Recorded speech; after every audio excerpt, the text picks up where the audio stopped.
Brent Perry, I'm the CEO of Shift Clean Energy.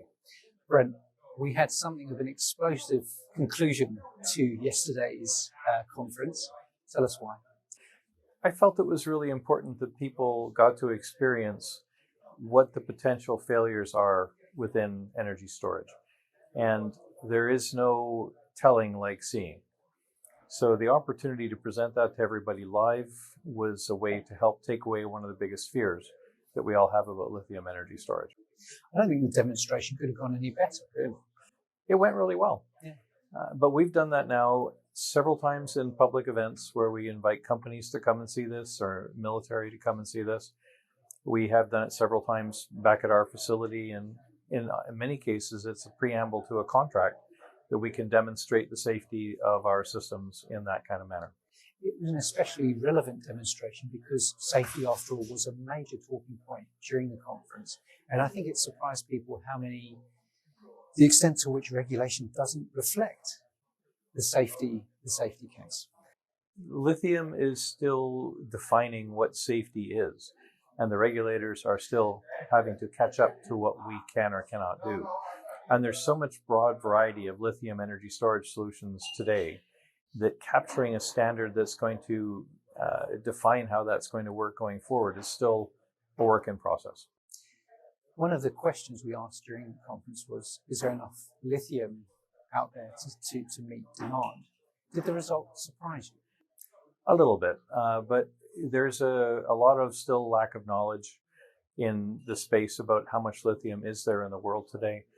When we were doing the evaluation back in 2006 or 2007 as to do we set up a company and to do this, that was one of our principal concerns. So we went into quite a deep dive as to what the mineral resources available are and what would happen if all the cars in the world were electric and all the machinery was electric, would there still be enough lithium? And we satisfied ourselves at that point. And in fact, the number or volume of lithium availability has only increased since then. During the conference, we heard that the price of batteries more or less has dropped, I think, a third over the last 10 years. Have they got a third better? Yes, I would say the battery technology in general has improved more than a third. And what's the most essential element is the control software has also improved probably by 100% over what we started with back in 2010. Two other recurrent themes were recycling of the batteries and also second life. Any insights around those areas? Recycling is also someplace that is on the verge of gaining true commercial acceptance with environmental impact in a positive way. The technology investment in recycling has been incredible over the last 10 years, and what you're going to see come as commonplace will be what exactly we should be doing to regenerate lithium elements and all the materials with it to a reusable kind of structure. During the conference, we had a very well-received paper from an insurer.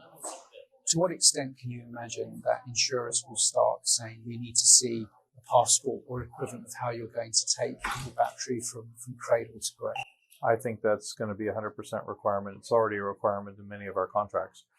But what we're doing now, I've been working with insurance companies for the last 2 years, really to de-risk their concerns and take their fear away, in order that they can actually support the enablement of energy storage into vessels by giving vessel operators a discounted insurance for having lithium batteries on board. And we're at the stage now where that validation and the amount of testing and documentation that we've created is giving us that advantage with the insurance companies. As you reflect on the conference content, is there anything that surprised you? Yeah, there was a little bit here. You know, the Norwegian element of energy storage has always been one of the most advanced markets in the world. So I was a little surprised to hear people talk about, it's still called very layered responsibility for energy storage solutions or fuel cell storage solutions and fuel cell generation solutions. I think we need to own the accountability of the products that we produce. And that, unfortunately, in my case, means that I am responsible for fire safety. It means I am responsible for performance. I'm responsible for ventilation and extraction and things like that, because we're experts in those parts of our batteries.